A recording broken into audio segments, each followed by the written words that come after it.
Hi, my name is Melissa van Dijk, and in this video we're going to have a closer look at the ordinary niacinamide and vitamin C and if they can be used in the same routine, and if not, why. Is there any research? Is there any evidence? And this is also what I want to share with you in today's video. Now we are going to have a look at certain websites which I picked where it also talks specifically about niacinamide and vitamin C, and I'm going to break it down, and of course I'm going to put every link in the description box down below so that you also can find those articles as well and also read it in your own time, as I'm going to pick the main information what's relevant to this specific question and also video. Now, first of all, I want to get started with the older version of the Ordinary official website, which you can see right here. And since we're talking about the niacinamide serum, this is also where we're going to keep the focus on. Now, first of all, they also do always mention, depending also on what product you are going to look for, the conflicts. And with niacinamide, they used to say that it should not be used in the same routine with pure vitamin C's, which basically means ascorbic acid. So this is what it used to say, that you should not use any pure forms of vitamin C in the same routine when using niacinamide. That if you want to use them or you have a different product at home that contains pure vitamin C, ascorbic acid, then please use them at separate times or alternate routines. This is basically what this means. Now they recently also have done an update a few days ago, and now they also have changed this part. Still, we are here on the newer updated version of the Ordinary official website, and if you're going to have a look at the conflicts, it basically now says do not combine with vitamin C, and they also have added the derivatives to it. So now you should not use niacinamide serum with the pure forms of vitamin C, nor with the vitamin C derivatives. Now, to give you kind of a visual understanding what this means, if you're going to scroll up and you go under the category of a vitamin C, this basically means that you cannot use niacinamide with any of the ordinary vitamin C products in the same routine. It used to be fine to use it with the derivatives, but they now have changed it, and now you should not use it with any of their vitamin C products at all. And so this is kind of like a very interesting change. Like, why would they like all of a sudden add the derivatives to this specific like conflict list as well? And this is also what I wanted to look into, since I used to have a routine from the Ordinary team myself, which they have set up for me, where I was able to use the niacinamide and the magnesium ascorbyl phosphate, which is also a derivative, in the same routine, and now apparently it's not like good anymore. So the first site that I want to get started, which is an article that specifically also talks about this question: can niacinamide and vitamin C be used together? This is like a question that I also experience a lot in my comment section, where you would think both would also do very well because of their benefits on how they can also have a great impact to your skin. But when using them together, there is kind of like a controversial thing going on. Some say you can, others say it's best to also avoid using them together in the same routine. So what's true and what's false? And this is also where I want to find some answers. Now, the article is also from Paula's Choice, and they specifically also have broken it down into a very reader-friendly and also everyday person to understand this article. And they basically also have come up with this article based on the references and also research and studies that also have treated that specific the niacinamide and vitamin C part. So based on the references, which you can see right here, this is also on what the article is written on. So I do also want to specific go into it as well. Now I want to get started with the first part of also the Paula's Choice article, where it basically breaks down right here in the first paragraph that you can find several blogs or even beauty magazines and articles where they say that the two ingredients are great on their own, but combining them may also bring up some problems. One of the problems could be that they could neutralize each other and the effectiveness of both, so you won't get neither of them if you're going to use them together. And the second issue may be that it also can create a substance which is called nicotinic acid that can lead to skin redness. So those are the basically the main concerns of why it's generally speaking not the best to use them in the same routine. Now, then if you're going to read a bit further down, it basically also says that research has shown that combining niacinamide and vitamin C does not lead to skin problems, which means that it doesn't really have any bad side effects. And in fact, the combination can lead to a wealth of skin benefits, since vitamin C is a great antioxidant and niacinamide as well. So it isn't wrong to think of those two using them in the same routine. However, in some cases, it's not recommended. Now, what are the facts? Well, I'm going to go through it right here where it gets really important. Again, you can also go over it in your own time. I do also want to mention it again. And it basically also says right here on the top to the far bottom that the studies showing incompatibility between niacinamide and vitamin C dated back to the early 1960s, which is already a long time ago. And these studies were off from the start because they used to non-stabilized forms of both ingredients, whereas both ingredients are typically stabilized when used in modern-day cosmetic formulas. So what this article basically says is that there is a study that has been done in the 1960s, but since they weren't, I guess, as fast when it comes to the formulations of niacinamide and vitamin C, they weren't really stabilized. And nowadays, since science has also done some improvements, they are now able to also formulate those specific ingredients a bit better so that you also can use them in your cosmetics. And so it also says that niacinamide is a pretty tough ingredient. Light and air don't have the same effects on it as they do on antioxidants like vitamin C. What's important for niacinamide is that the product can be formulated at a pH that's close to neutral. Vitamin C, pure ascorbic acid, on the other hand, does best in a low pH environment. So in this case, they're talking about the differences on how they're going to formulate a product and what's the pH of them. However, nicotinic acid is an undesirable byproduct of niacinamide, and vitamin C becomes an issue only when the niacinamide and vitamin C are combined in high temperature environment for a long time. That temperature is higher than you would find in most at-home scenarios, including leaving a box of skincare products sitting outside in the sun for a couple of days. Now, what this basically means is that there can be some side effects from what I can understand from these articles, but only under the condition if you have high temperature in that specific environment. And they also say kind of like a pretty vague phrase where they say that you wouldn't find it in most at-home scenarios. So it doesn't really say how high the temperature should be. It doesn't mention some sort of number. It isn't really specific about this, which is kind of still a little bit questionable. What is a high temperature? And what do they consider as a high temperature? That's not really specified. So therefore, it's kind of vague.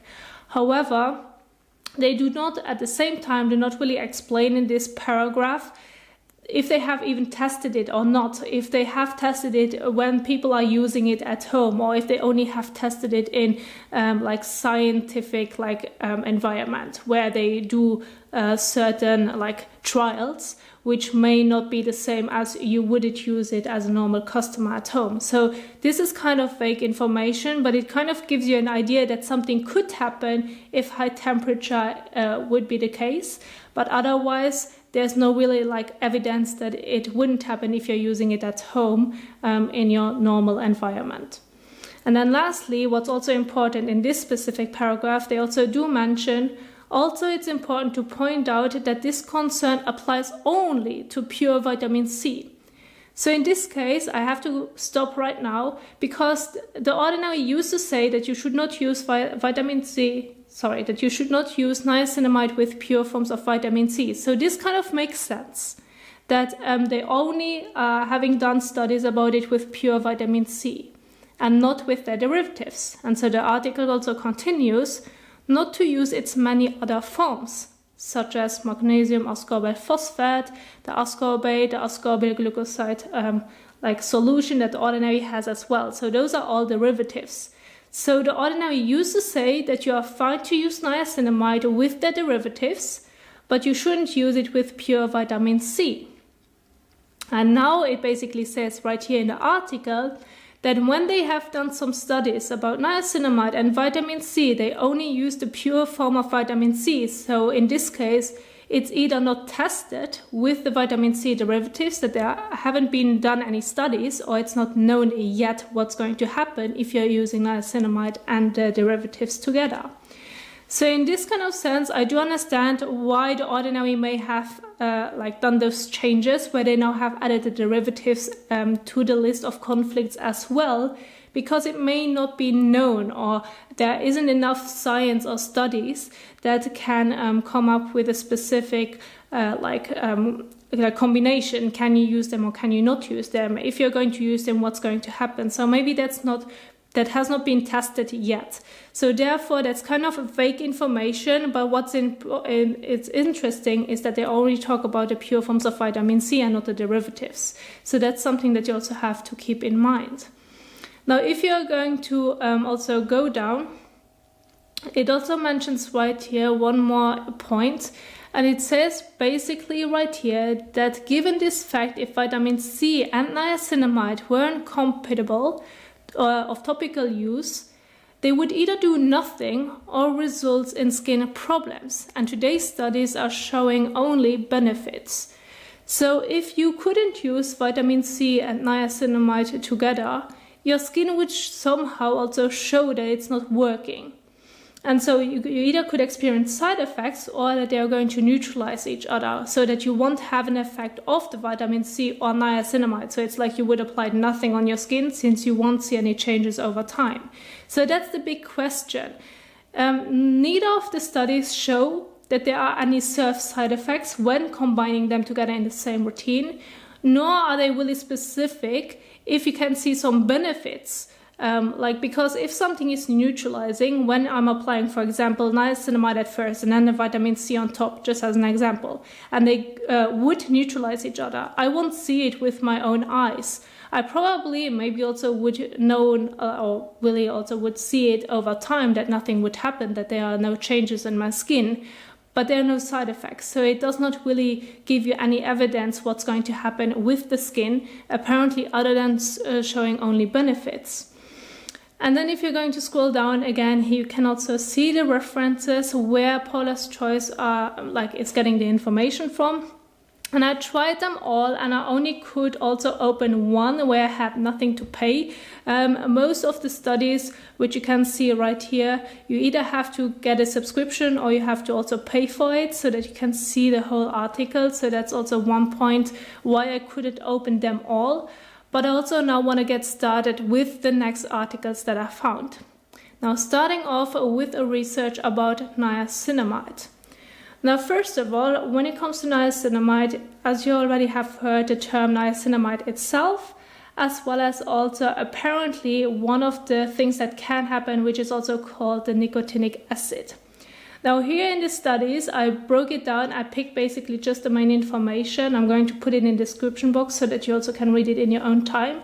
It says that apparently the nicotinic acid can be very beneficial when also using it on a topical, like on your skin. It can be better than a niacinamide. But the disadvantage of using nicotinic acid as a topical cosmeceutical is an unpleasant side effect of that it can result in some skin flushing, which basically means that if you would apply it, you would also turn red. And this can be the side effect. But this is an effect that is not harmful, but it's just basically disliked by patients. And then again, it says that in contrast to the nicotinic acid, niacinamide does not cause skin flushing. So if you are experiencing the flushing, it may be because of the nicotinic acid and not because of niacinamide, since niacinamide does not cause the flushing, it's the acid. And so when getting this flushing, which I have already seen with some of my subscribers where they told me that they have done a patch test, this was specifically with lactic acid and niacinamide, they would also experience the flushing. And I've asked them, like, do you experience any like stinging or burning? And then told me, no, it's just red. So the flushing can happen, but it's not harmful and it is not painful. It's just that you're getting red, which is unpleasant, that if you're going to apply it, for example, in the morning, you're turning red. You don't want to look like a tomato and go through the city, just as an example. So this is kind of unpleasant, but it does not hurt. So that's something that you have to consider if you're going to experience it, and it also will go away after some time. It's going to disappear, like calm down. So that's one important point that you have to keep in mind when experiencing the flushing and it doesn't sting and doesn't burn, then this might be the skin is flushing because of that specific like ingredient or the function of it. And then I now also want to break it down when it comes to the vitamin C. And this is basically where I found another study, which also the Paula's Choice article linked down below. And the article is pretty long, and you can also read it in your own time if you like to. But there was one important part which is also really interesting, especially when it comes to the question with niacinamide and vitamin C. And it basically says right here, topical vitamin C is largely safe to use on a daily basis for long durations. It can safely be used in conjunction with other common topical anti-aging agents such as sunscreen, tretinoin, or other antioxidants, and alpha-hydroxy acids such as glycolic acid. Which is really important, not only because niacinamide is also an antioxidant, which they didn't really when they do detail what antioxidants can and cannot be used. They didn't really talk about this, but they just did mention that you can also use it with other antioxidants. And it does not really mention anything about niacinamide as well. So this is kind of like an interesting topic if you can use them together or not. Another interesting topic is that they do specifically mention also in this article that you are fine to use vitamin C with AHA acids like glycolic acid, which now the Ordinary also has updated on their website that apparently you cannot use their vitamin C products with their direct acids, and this also includes their glycolic acid. But the study shows right here that you apparently can use them together. So this is also an interesting topic. We also may want to get into it a little bit more into detail, but I do want to address it since they also do mention it already in this article. I personally still would say it's best to keep them separate, to keep them in separate routines, or maybe alternate days, such as using, for example, vitamin C in the morning and your niacinamide serum in the evening. This way you're making sure that both of the ingredients or both of the products that you want to apply to get those skin benefits, that you're also achieving them, and that you also apparently, if it can neutralize each other, that you also won't come across this issue. I don't think that the skin flushing, like getting red on the skin, that's kind of like not really a topic that I want to talk about since it's not harmful. So therefore, if it happens, it happens, and it also will go away. However, to also avoid any neutralizing effects and to also get most out of both products, it's recommended to use them at separate times. So therefore, the Ordinary in this way is also correct, since it basically wanted to let you know with the conflicts that you can get most out of those two products when using them at alternate times, since the research is not really has not really looked into it that deeply to go further into what can happen or what cannot happen. It's kind of like vague information, and the studies are also pretty vague, and they do not really talk about the combination itself. They mainly talk about niacinamide and vitamin C separately. So therefore, I still recommend using them at separate times. If you're currently using them together and you like the combination, you have seen some great results. I mean, you just saw it's not wrong. There are not side effects that can happen. You can actually also benefit from it. However, if you're new to niacinamide and vitamin C, you may want to start off with using them at alternate times so that you also will get the best user experience and also will get the best improvements within your skin. And so this is also what I wanted to conclude. And this is also my recommendation that I want to share with you as well. And I believe that the topic with using niacinamide and the derivatives isn't really specific, like there's no specific research. They may also never have really tried it or looked into it to do some research about it. So therefore, it's up to you if you want to use niacinamide and vitamin C derivatives in the same routine. I used to use them in the same routine. I had amazing results, but I also used more than one product in certain routines. So this is also something that you have to keep in mind. However, it used to be fine to use niacinamide with the vitamin C derivatives, but keep them separate when also using them with pure forms of vitamin C, just to get the best experience. So this is also what I wanted to share with you. I also do hope that I could help you with this video to also break it down. And if you have any other questions, please let me know in the comment section below. And I do hope that you enjoyed it. If you did so, please don't forget to give it a thumbs up as well as share it. And thank you so much for watching and listening to me. And I will see you soon in the next one. Happy skin caring. Bye.